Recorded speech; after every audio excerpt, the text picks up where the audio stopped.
그래서 텔로미어가 짧아진 세포가 바로 노화 세포다라는 거를 이제 우리가 얘기할 수 있습니다. 근데 텔로미어가 짧아지면 그러면 노화됐는데, 우리가 아까 얘기한 대로 노화라는 건 염증이 늘어나는 것, 뭐 이런 얘기를 하잖아요. 면역 세포가 좀 기능을 못하는 것. 그럼 이게 어떻게 되는 거지?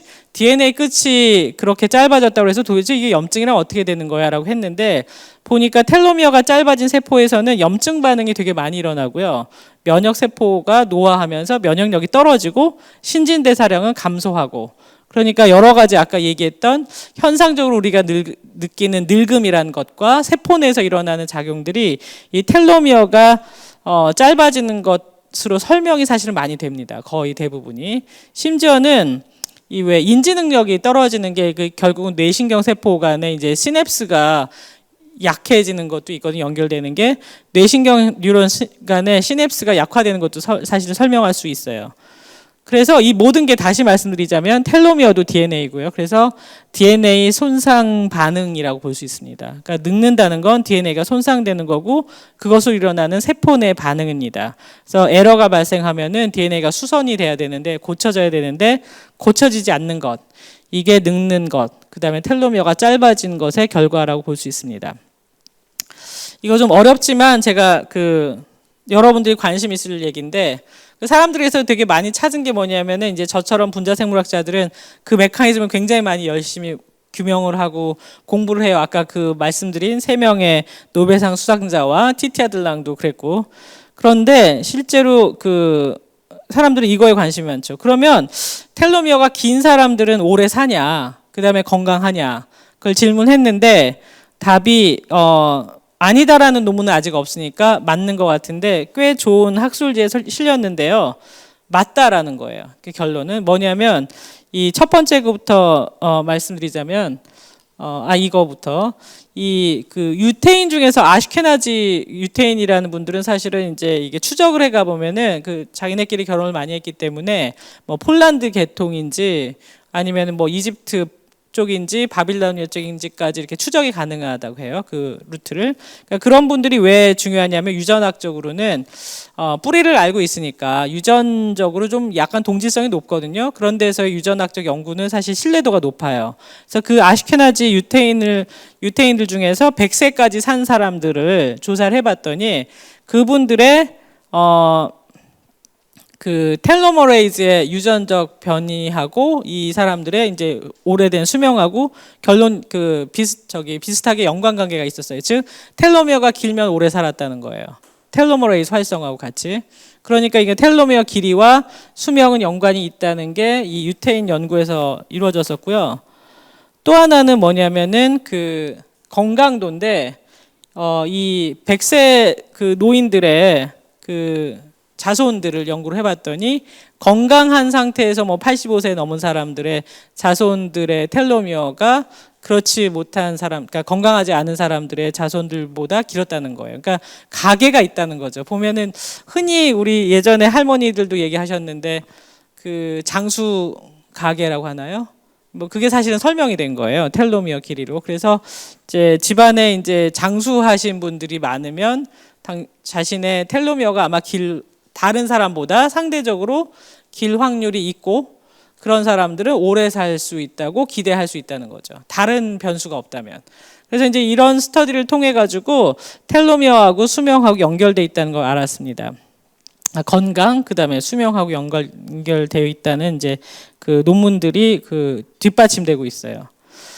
자, 그러면은 뭐냐면 우리가 어떤 노력을 할 수 있느냐. 그러니까 뭐 사실은 자기가 가족을 골라서 태어날 수 있는 것도 아니고 뭐 경제적으로 이제 허용이 된다면 어떻게 하면은 내가 건강하게 건강한 수명을 누릴 수 있느냐 이거죠. 뭐 몇 살까지 살 수 있느냐보다는 사실은 아마 이게 더 관심이 있을 것 같아요. 이미 100세는 바라보고 있는 것 같고요. 그러면 텔로미어 캐핑을 잘해주면 되겠다라는 게 이제 제가 드리고 싶은 말씀이에요. 텔로미어를 잘 보호하면 되겠다. 텔로미어는 어떻게 하면 보호할 수 있냐고 제가 찾아봤는데 결국은 뭐냐면 텔로미어를 보호하려면 DNA를 보호하는 기작하고 별반 다르지 않은데 이렇게 보시면 돼요. 신발이 똑같은 신발인데 마구 쓰면 헤어지잖아요. 그러면 이제 늙는 거죠. 그런데 이제 잘 관리하고 그러면은 똑같이 계속 깨끗한 신발을 유지할 수 있습니다. 그게 첫 번째는 스트레스 조절하는 거고요. 그 다음에 소식하고 운동하고 명상하고, 제가 지금 이 명상에 대해서 사실은 많이 듣고 왔는데 이거는 듣고 쓴 건 아니고 그 전부터 있었던 거, 명상하는 것. 그래서 이게 뭐냐면 활성산소를 줄이는 거예요. 그리고 염증을 조절하는 거죠. 이것은 제가 그냥 쓴 건 아니고요. 사실은 텔로미어 이펙트라는 책이 있는데 그 노벨상 받은 엘리자베스 블랙번도 포함돼 같이 공저자로 했었던 그 책에 나오는 내용이에요. 그러니까 이제 사람들이 생각을 해보니까 텔로미어를 보호하는 것은 DNA를 보호하는 건데 DNA를 보호하는 것은 결국은 이들이라는 거죠. 우리의 노력으로 극복을 할 수 있습니다. 그러니까 꼭 가족력이 좋아서 텔로미어가 긴 집안에서 태어나지 않았다 하더라도 보호할 수 있다는 거죠. 그게 이제 아마도 그 건강한 수명 나이를 결정할 수 있는 그 방법일 것입니다. 또 하나는 뭐냐면 사실은 그러면 이 얘기는 사회학적인 내용이 돼버리니까 여기까지 얘기하면, 그러면 텔로미어의 건강도는 어떻게 측정할 수 있느냐. 실험실 단위에선 다 해요. 최근에 제가 강연하고 난 다음인지 모르겠는데 갑자기 이 병원 저 병원에서 텔로미어 길이까지 측정을 해주겠다고 하는데, 죄송하지만 텔로미어 길이를 한순간에 내 길이가 얼마야 라고 얘기하는 거는 크게 건강도하고는 관계가 없고요. 예를 들어 정기검진처럼 3년에 한 번씩 측정을 해 봤었을 때 길이가 어떻게 되느냐 이런 게 관계가 있을지 모르지만, 그거보다 더 직접적으로는 실제로는 그러니까 텔로미어가 건강한 상태이냐 아니면 손상된 상태이냐를 측정할 수 있다면 그게 아마 직접적인 건강도일 겁니다. 근데 이거 실험실에서는 할 수 있어요. 이게 이런 게 서비스 되지 않지만 이거는 이제 텔로미어 길이를 측정하는 겁니다. 그래서 이게 분자적으로 텔로미어 길이가 짧고 길고 이거를 측정할 수 있다는 거를 보여드린 거, 이건 쉽게 할 수 있습니다. 그래서 하는데 한순간에 이거는 크게 의미가 없다고 저는 보고 있고요. 실제로는 손상됐었을 때 이렇게 항체로 염색할 수 있거든요. 염색체 맨 끝에. 그거를 이제 만약에 정기적으로 측정을 한다고 하면 아마도 그 텔로미어 건강도를 볼 수 있겠죠. 그래서 잘 모르겠어요. 이게 얼마나 도움이 될지는 모르지만 너무 심하게 많이 손상됐다고 하면은 생활 습관을 이제 긴장을 해가지고 바꿀 수 있겠죠. 예를 들면은 아니면 이게 두려움에 떨 수도 있어요. 그래서 좋은 건지 나쁜 건지 모르겠는데 그렇게 너무 이게 전체 답은 아니지만 어느 정도의 지표는 될 수 있습니다. 그래서 텔로미어 끝을 우리가 이렇게 표지를 할 수 있기 때문에 그걸 가지고 건강도를 측정할 수 있는데, 그걸 소위 텔로미어 인듀스드 포사이러스 TIF라는 거를 측정할 수 있어요. 이거는 제 학생이 측정한 겁니다. 이제 마우스 생쥐 모델에서 해가지고, 그래서 사람의 세포도 할 수 있고요. 이게 텔로미어 얘기가 가장 연관이 많은 데가 암세포하고 줄기세포예요. 그러니까 이제 노화하고 얘기한다면 줄기세포 얘기를 안 할 수가 없습니다. 사실은 이제 줄기세포가 계속해서 제공이 되고 있다면 노화도 어느 정도 극복을 할 수 있다라는 게 이제 당연히 상식적으로 생각할 수 있는 개연적인 관계가 있는 것입니다. 늙음을 극복할 열쇠인데, 줄기세포가 그럼 우리 몸에 많으면 좋으냐라는 게 지금 현재 아주 중요한 질문이에요. 제가 여기저기서 듣기로는 우리나라는 이게 지금 허용이 안 되어 있는데 줄기세포를 가져다가 중국 가서 주사 맞는 분, 그다음에 또 일본 가서 주사 맞는 분들이 여기저기 많아요. 근데 그게 우리나라에서 허용이 안 돼 있어요. 그런데 왜 그런 걸 하냐면 아마도 늙음을 극복하거나 치료를 하려고 하는 건데, 그게 효과가 있는지 아닌지는 저는 조금 부정적이에요, 사실은. 왜냐하면 그게 안착하기가 힘들기 때문에. 그렇지만 이 얘기는 할 수 있습니다. 필요할 때마다 줄기세포가 분열해가지고 손상된 세포를 대체하면 어쨌든 간에 우리는 건강해지니까 이 줄기세포에 대한 얘기는 늙음을 극복하는 중요한 얘기가 되겠습니다. 이게 텔로머레이즈 얘기를 해볼게요. 자, 줄기세포가 텔로머레이즈가 있다. 즉 텔로미어를 계속해서 길게 해줄 수 있다. 이게 무엇을 의미하느냐라는 거죠. 자, 줄기세포가 많으면요, 비정상적으로 많다. 그건 암의 상태하고 비슷한 거예요, 사실은. 우리의 몸에 줄기세포는 정해진 숫자가 있어요. 그렇지 않으면 이게 세포가 계속 분열하는 애가 많이 있잖아요. 그게 사실은 종양 상태하고 똑같아요. 그래서 이 밥 와인버그라고 MIT의 그 유명한 학자인데 그 암생물학의 거두예요. 근데 이분이 뭐라고 했냐면은 우리 모든 살면서 언젠가는 암에 걸리게 되어 있다고 얘기했는데 얘기하면 되게 겁나시잖아요. 사실은 근데 이게 겁이 안 나는 얘기일 수도 있습니다. 그러니까 인간의 수명을 결정하는 것이 암이라고 생각하면, 그러니까 뭐 100년 있다가 걸리는 것이다라고 생각하면 그렇게 무섭지는 않을 수 있거든요. 이 텔로머레이스 때문에 이런 얘기를 할 수 있습니다. 왜냐하면 세포가 이게 점점 텔로미어가 짧아진다는 건 짧아지다가 어느 순간에 이제 더 이상 분열을 안 하니까 노화하고 늙고 그 다음에 수명을 다하는 것일 수 있지 않습니까? 근데 줄기세포는 계속해서 텔로미어 길이를 유지해요. 계속 분열합니다. 근데 세포가 이렇게 가다가 딱 노화를 해야 되는데 그 중에 어떤 세포는 돌연변이가 막 되잖아요. 그러면은 삐실삐실 살아나요. 그러다가 점점 분열을 합니다. 계속 분열을 합니다. 그게 바로 암입니다. 왜 이러는지를 봤더니 바로 아까 그 캐롤 그라이더가 발견했던 텔로머레이즈라는 애가 여기서 그러면 안 되는데 비정상적으로 활성화돼 버린 거예요. 마치 줄기세포처럼. 그러니까 암세포는 어떻게 얘기를 해도 괜찮을 것 같으냐면요. 줄기세포의 사생아 이렇게 얘기를 해도 사실은 틀리지 않습니다. 그러니까 되게 많은 점이 닮아 있어요. 그러니까 줄기세포를 늘리려고 막 텔로머레이즈를 억지로 발현을 시킨다던가 아니면은 줄기세포를 계속해서 많이 넣는다던가 했었을 때 FDA에 보고된 가장 큰 부작용은, 그래서 FDA가 허용하지 않은 이유는 암이 발생했기 때문이거든요. 그래서 이제 우리나라에서도 뭐 미국이나 스위스, 영국의 그런 예들을 보고는 이제 허용을 하지 않았던 거예요. 근데 뭐 어느 정도는 이제 그 상황 봐가지고 하나 보고는 뭐 그냥 무조건 다 불허할 게 아니라 허용을 해줘야 되지 않냐라는 논의도 지금 있는데, 제가 보기에는 어떠냐면은 그냥 확 열어주고, 그러니까 이 세상에 두 가지 결정만 있는 거 아니지 않습니까? 뭐 허가 아니면 불허 이렇게만 하는 게 아니라 매번의 케이스를 다 받아봐서 좀 문제가 있는 거는 이런 점들은 다 고치세요라고 해가지고 연구 프로포저를 다시 돌려보내고 계속해서 수정시켜서 발전을 할 수 있도록 해야 될지는 모르겠어요. 근데 불허하는 이유는 사실 그래요. 그러니까 불허하는 거를 줄기세포를 굳이 가져다가 그냥 그 검증되지 않은 방법으로 뭐 중국 가서 주사를 맞는다던가 일본 가서 그냥 주사를 맞는다는 것이 과연 좋은 방법일지 그건 잘 모르겠다는 생각을 하는 거죠. 그래서 제가 이제 좀 그런 얘기 들었었을 때 약간 걱정을 좀 하긴 합니다. 원래 뭔가 이렇게 규제가 없다는 거는 좀 위험할 수도 있어서요.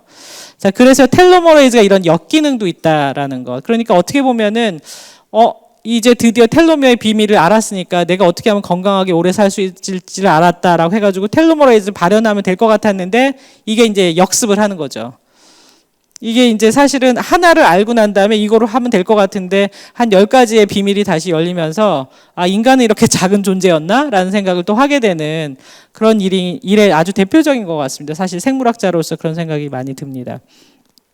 그래서 텔로머레이즈가 역기능을 분명히 가지고 있어요. 그래서 심지어는 이 텔로머레이즈를 발현시켜서 줄기세포를 많이 하게 한다던가 아니면은 오래 살게 하는 그런 연구도 되어 있지만, 심지어 이제 마우스 제가 하는 실험 생쥐에서는 텔로머레이즈를 억지로 발현을 시켰더니 생쥐는 원래 2년 살거든요. 근데 3년 살았어요.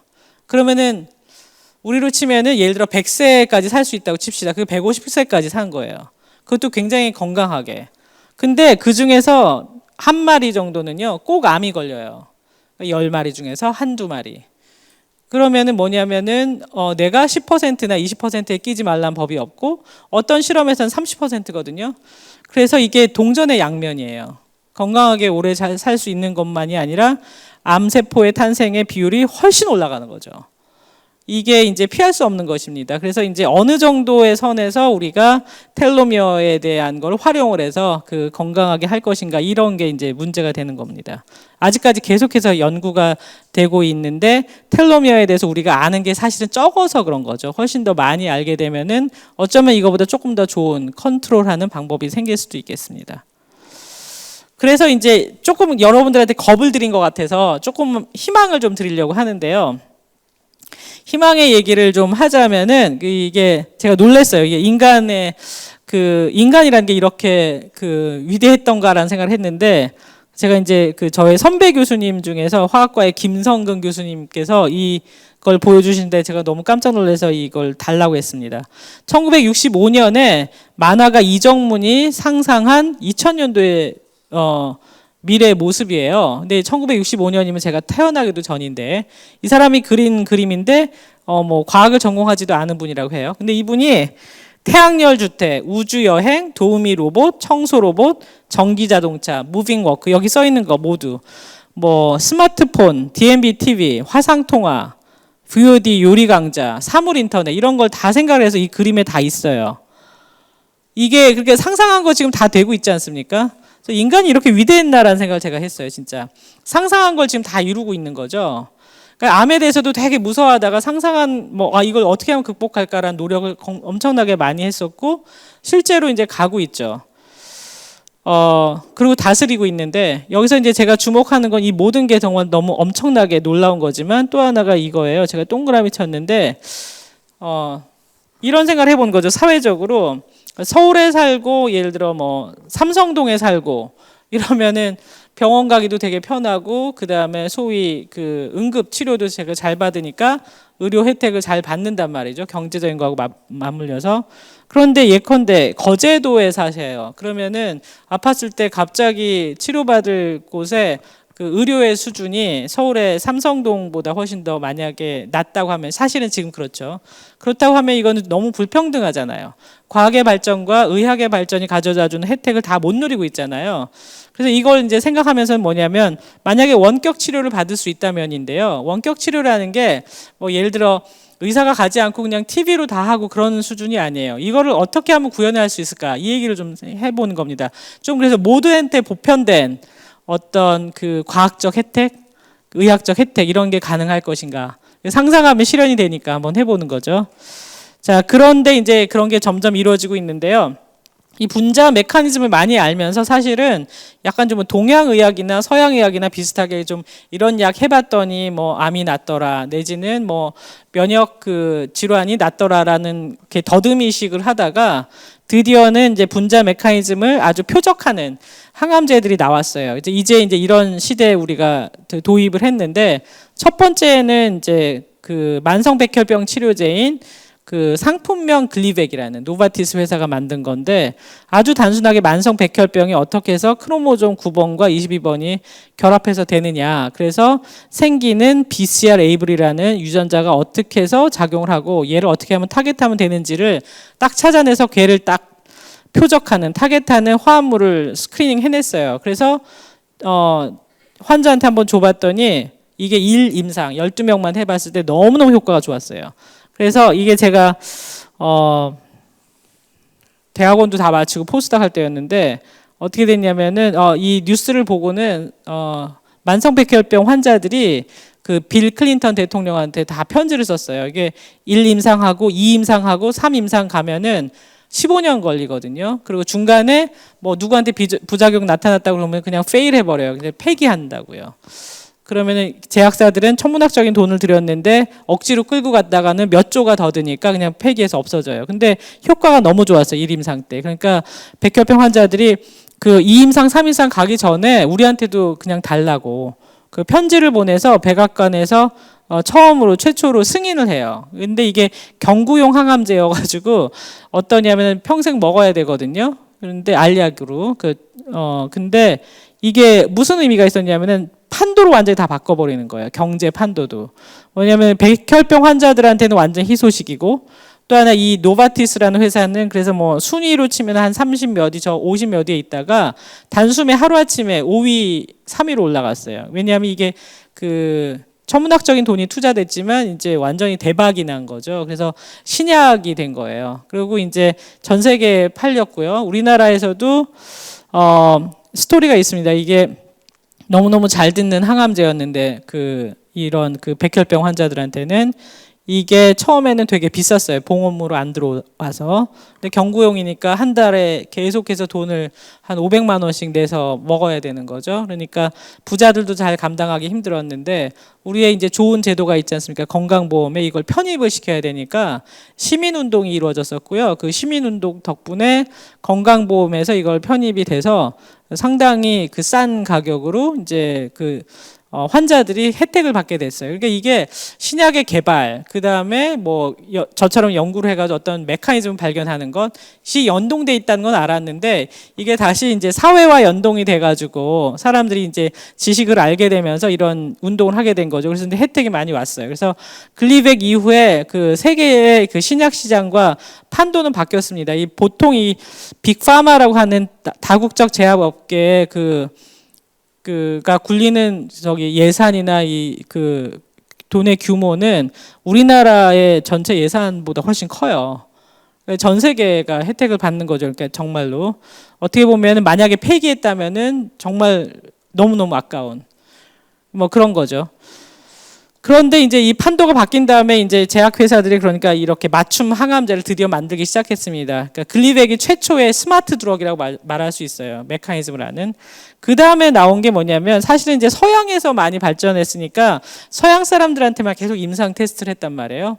그러다가 동양에 주목받게 된 거는 바로 이 약 때문인데 이제 더 많은 환자들이 이제 폐암이 많으니까 폐암을 타겟하는 약을 아스트라제네카라는 회사가 만들었어요. 근데 이 메커니즘 타겟한 겁니다. 이것도 EGFR이라는 이제 그 유전자의 돌연변이를 타겟한 건데 굉장히 각광을 받고 있다가 1임상 때 보면은 한두 명의 간질이 나타났어요. 그래서 폐기했어요.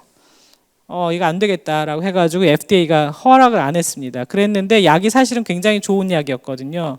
메커니즘 타겟하는 거라서. 근데 일본에서 봤더니 일본에서 임상 시험을 진행하고 있었는데 거기에 일본인 비흡연 여성한테는 아무 부작용이 없었고 굉장히 효과가 좋았어요.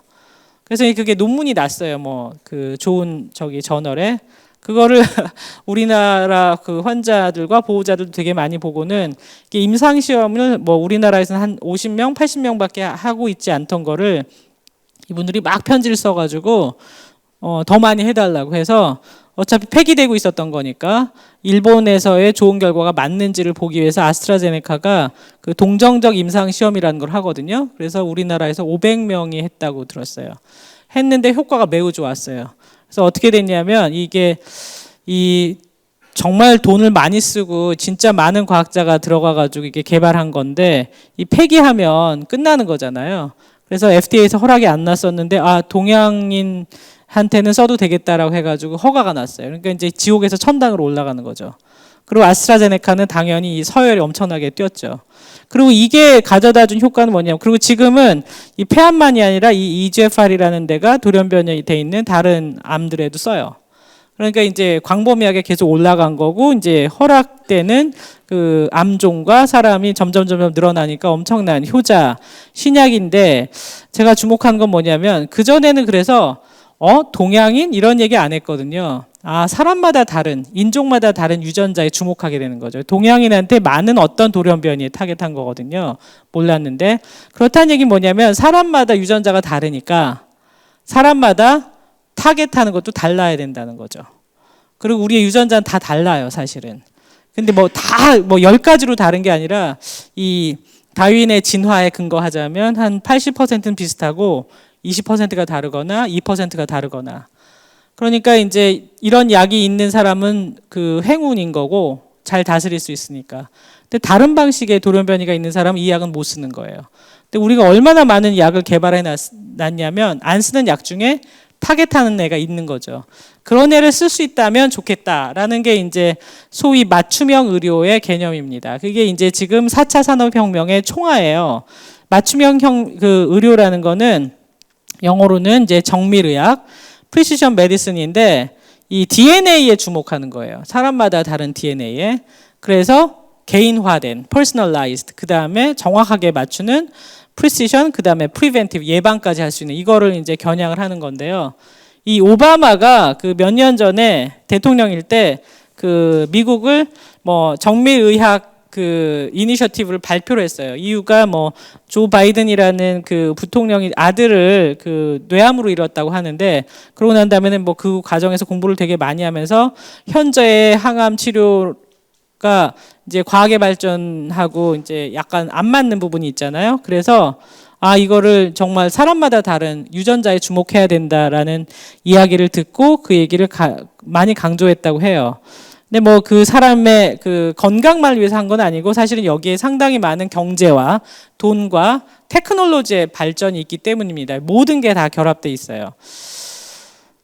이 사람으로부터 시작된 건데 우리 모두한테 어떻게 보면은 이제 이 맞춤형 그 의료 내지는 정밀의학은 희망이 될 수 있는데요. 사람마다 어떤 병에 걸릴지 모르고 건강하게 오래 살 수 있다면 아마 이런 걸 하나씩 해결하면서부터이기 때문인데요.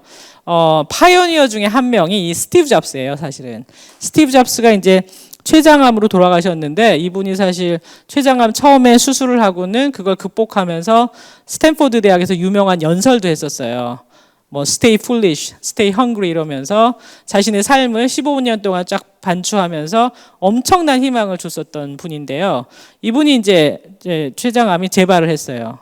재발을 했는데 워낙이 그 최첨단의 하이엔드 테크놀로지에 대해서 일가견이 있던 분이고 많은 사람들 알았던 사람이라서 이분이 보통의 지금 그 통상적인 의료의 그 불만이 좀 있었어요. 왜냐하면 본인의 암은 굉장히 다르다고 생각했기 때문에. 어떤 일을 했냐면 DNA 염기 서열을 모두 다 알면 거기에 어떤 돌연변이가 있는지를 알면 걔네를 표적하는 항암제를 찾을 수만 있으면 내 병을 고치겠다고 생각을 한 거죠. 그래서 당시로서 최초의 사람 중에 한 명인데 당시까지 한 20명이 안 됐다고 하니까 자신의 유전자를 하버드하고 이제 MIT 사이에 브로드 인스티튜트라고 있는데 이 유전체 연구하는 데요. 거기에 사람들하고 같이 해가지고 한 10번을 여기를 몽땅 다 염기 서열을 결정을 했어요. 이 사람이 쓴 돈은 이제 훨씬 더 많아요. 확실하진 않지만 10억이라는 사람도 있고 막 이래요. 그러니까 한 번 그때는 염기 서류할 때마다 10억씩 그러니까 1억씩 냈다는 거죠. 근데 그렇게가 63개의 뮤테이션을 찾았는데 사용을 못했어요. 있는데 어떤 약을 써야 될지 모르고 그래서 이제 뭐 시기 놓치고 돌아가셨는데, 그래서 외과 의사들은 수술 안 해서 그런 거라고 뭐라고 그러고 내과 의사들은 내 말 안 들어서 뭐라고 그런다고 하는데, 제가 보기에는 어쨌든 간에 이분이 연 게 있는데 이분은 오래 살지 못했지만 우리한테 후손한테 주는 의미가 있습니다. 이 스티브 잡스가 딱 이래놨는데 그때는 자기 유전자 몽땅 다 서열 결정해가지고 어떻게 해서라도 맞는 항암제를 찾겠다, 맞는 약을 찾겠다는 사람이 20명이 안 됐다고 하거든요. 그때는 파이오니어 중에 한 명이에요. 근데 이후에 뭐냐면 기술이 엄청나게 발전하는 거예요. 기계랑. 그래가지고 옛날에는 이 스티브 잡스 때는 한 번 시퀀싱 하는데 1억인데 지금은 우리나라에서 병원에서 하면은 80만 원에서 100만 원 정도거든요. 그 회사들도 많고. 이 얘기는 뭐냐면, 자, 스티브 잡스가 왜 실패했느냐. 83개 알면 뭐 해요? 그 중에 어떤 걸 타겟합니까? 약이 다 있는 것도 아니고. 그러니까 뭐냐면 데이터가 굉장히 많아져야 되는 거죠. 그러면은 83개가 계속해서 사람마다 한 83명을 했다. 그러면은 점점 공집합으로 수렴을 해요. 그러면은 진짜로 타겟해야 되는 것, 표적해야 되는 애가 생기는 거예요. 그러면 그거를 찾아내면은 그 유전자에 타겟하는 항암제는 아마도 그 암의 특효약일 가능성이 있는 거죠. 그래서 데이터가 커져야 된다는 개념이 생겼죠. 그리고 이게 100만 원까지 떨어지면 사람들이 그 비용을 지불할 수 있게 된 거예요. 1억일 때하고 달리. 그래서 어떻게 보면 기술적으로 이제 10년 동안에 엄청나게 발전해가지고 그 유전체 분석 비용이 떨어지고 그 다음에 빅데이터가 모아질 수 있게 되면서 어쩌면 정밀의학, 즉 유전자에 기반한 치료가 가능하다. 맞춤형 치료가 가능하다. 개인화된 치료가 가능하다라는 이제 생각이 생겼습니다. 이거는 이제 지금 현재의 분석인데 거기다 한 말씀만 더 드릴게요. 그냥 그게 다이냐. 결국은 어떻게 하면 양질의 유전자 정보를 얻을 거냐 이런 거죠. 이게 모든 게 이제 4차 산업혁명하고 연결된다는 얘기입니다. 그러니까 데이터 AI 기반도 들어오고요. 그리고 뭐 기계 학습 이런 이제 그 컴퓨팅 기술들도 들어오고 의학 기술만 들어오는 게 아니라 저 같은 분자 생물학자의 엄청나게 많은 그 노력들이 들어오게 돼요. 그래서 이제 그게 지금 정밀의학을 열게 되는 겁니다. 간단하게 그래서 어떻게 할 수 있냐면 아까 말씀드린 줄기세포하고 이 AI 그 기반의 그 유전체 분석 기술을 결합을 하면 미래에는 너무 멀지 않은 미래에는 어쩌면은 그 정밀의학이 가능할 것이다라고 저는 생각하는데요. 조금 간단하게만 말씀드릴게요. 줄기세포에 대해서 우리가 좀 알게 되면서 이 사실은 실험실에 유사장기를 키울 수 있게 됐어요. 그러니까 옛날엔 가능하지 않았는데 한두 개의 줄기세포만 떼서 오가노이드라는 3차원 미니 장기를 만들 수 있고 췌장도 만들 수 있고 대장도 만들 수 있고 소장도 만들 수 있어요. 이렇게 되면 어떻게 되냐면 이 안에 있는 건 모르잖아요. 근데 세포를 꺼내서 바깥에서 그걸 재현하게 되는 거죠. 그래서 췌장을 키워낸다면 그 췌장 그 사람 몸에 있던 췌장을 꺼내서 키웠잖아요. 그러면은 거기서 얻어내는 그 세포의 DNA 정보는 훨씬 더 정확한 거죠. 피에서 뽑거나 그냥 그런 거보다. 자, 그래서 제가 무슨 생각을 했냐면 이 3차원 줄기세포 그 배양이 가능하다라는 거를 이제 실험실에서 구현을 하고 난 다음에 그 삼성병원의 이제 박주경 교수님이라고 그 젊은 소화기 내과 교수님인데 그분하고 얘기하면서 췌장암이 어떠냐고 물어봤더니 90%가 수술이 불가능하대요. 그래서 췌장암이 힘든 거라고. 그래서 췌장암에 제가 관심이 생겼죠. 그 제가 하는 연구 유전자 때문에도 뭐냐면 그래서 왜 그러냐고 했더니 워낙 힘든 위치에 있거나 발견이 늦어서 그렇다는 거죠. 그러면은 우리가 알고 있는 정보는 수술한 10%에서밖에 없으니까 나머지 90%에 대해서 정보를 모르니까 지금 문제가 되고 있는 게 아닌가라고 생각해서 자 그러면은 내가 그 3차원 줄기세포 배양술이 있으니 만약에 검진 때부터 그거를 키워낼 수 있으면은 정밀의학이 가능할까 이런 얘기를 하다가 그걸 한번 해보자고 했어요. 뭐냐면 내시경을 항상 한대요. 그 병원에 가면 아프면 내시경에서 이렇게 세포를 꺼내는 거거든요. 그 세포를 저한테 달라. 그럼 그거 가지고 3차원 줄기세포를 배양해낼 수 있으면은 거기서 유전자 검사하고 모든 세포 생물학적 분석을 해서 여기에 이 사람한테 맞는 항암제를 제시할 수 있거나 아니면은 약물을 처리해 봐가지고 아예 바깥에서 동반으로 항암제를 제시할 수 있거나 이러면은 90% 포기했던 사람들한테도 혹시 희망이 생길 수 있지 않냐 이런 생각을 한 거죠. 그걸 한번 해봤어요. 그래서 이제 상당히 많은 실패를 했는데 이제 3년 만에 다 성공을 해가지고 이 3차원 줄기세포를 다 키워냈고 아주 코딱지만큼 조금 주는 이제 검진 그 내시경 검진 샘플에서 세포 분석을 모두 다 하고 염색체 분석도 다 했어요. 그러면 이런 게 쌓이면 어떻게 되냐면 한두 개일 때는 몰랐는데 이게 점점 쌓이잖아요. 그러면 이렇게 계속 수렴하는 돌연변이가 생겨요. 그럼 얘네를 타겟하면 되지 않을까라는 생각을 해보는 거죠. 자, 이거는 이제 6명 가지고 한 건데 그 사람들을 마우스에서 실험한 거로 하면은 유전자가 어디 망가졌는지를 알았었을 때 약물을 쓰면은 반응성이 다르다는 거를 저희가 알았거든요. 자, 그럼 이걸 똑같이 사람한테도 쓸 수 있다는 거죠.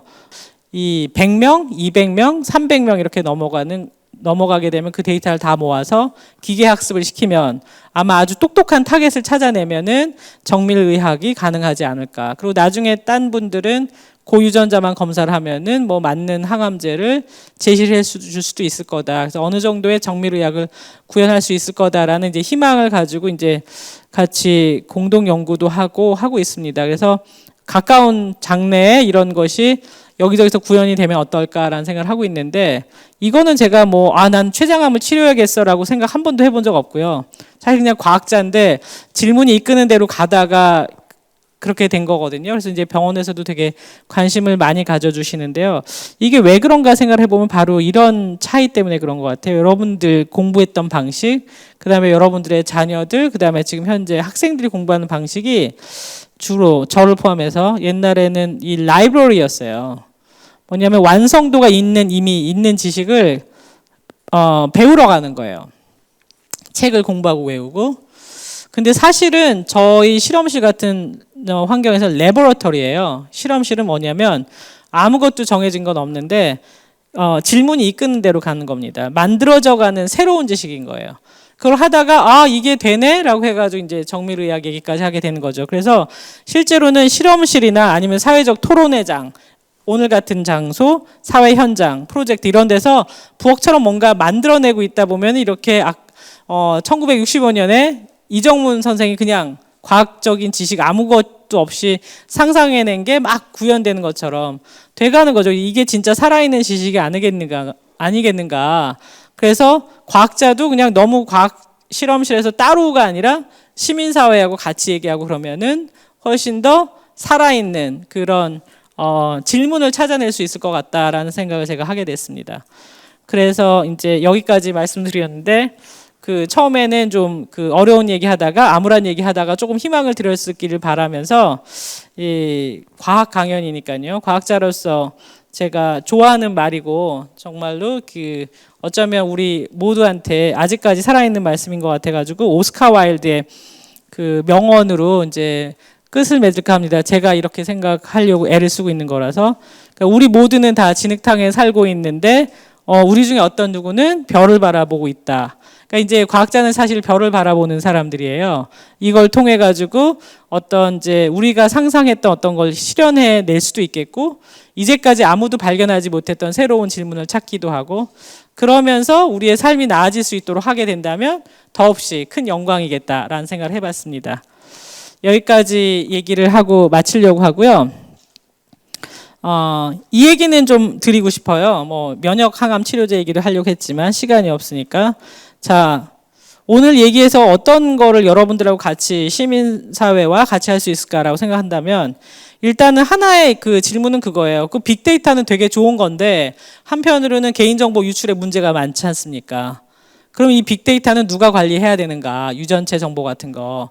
국가가 해야 되는데 국가가 다 통제만 하면 과연 맞는가? 활용을 못하면 그런 남겨진 숙제가 있어요. 그래서 산업화하고 그다음에 이거 발전해야 되는 또 하나는 뭐냐면 개인정보 보호라는 거. 이 두 가지의 토끼 혹은 내 개인정보를 기부하는 사람들한테 어떤 혜택을 줄 수 있다면 돈으로만이 아니라 그러면은 그거는 어떻게 우리가 바른 방향으로 이끌 것인가 이런 생각거리가 하나 남는 것 같고요.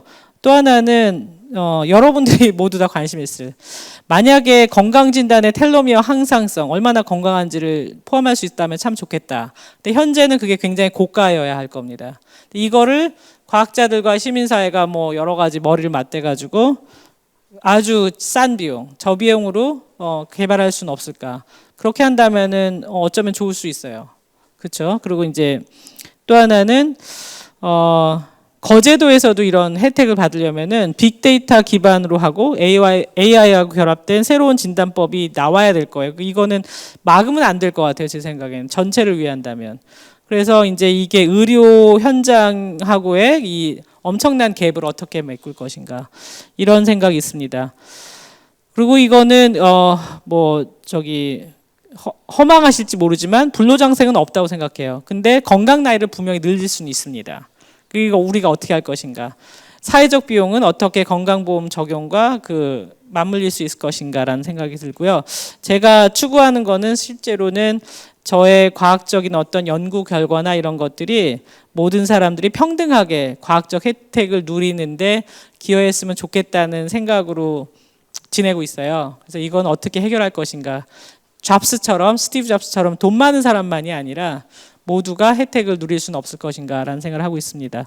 그래서 우리가 어떤 방향으로 노력을 해야 되겠는가? 그러니까 과학자만이 아니라 또 병원만이 아니라 정부만이 아니라 시민사회가 어떻게 같이 합쳐서 노력을 할 것인가라고 숙제를 드리고 싶어요. 여러분들의 의견이나 아니면은 생각을 나중에라도 듣고 싶습니다. 여기서 강연을 마치겠고요. 오늘 책을 카오스 재단에서 제가 강연했었던 걸 책으로 묶었던 기원이라는 책이 있고 강연했던 내용의 상당 부분은 사실은 사이언스에 나섰던 125가지 질문 중에 생물학적인 부분을 제가 맡았었는데 인간과 우주에 대해서 아주 조금밖에 모르는 것들이라는 책이 있어요. 거기에도 소개되어 있습니다. 이상으로 강연을 마치겠고요. 너무 열심히 들어줘서 감사합니다. 네.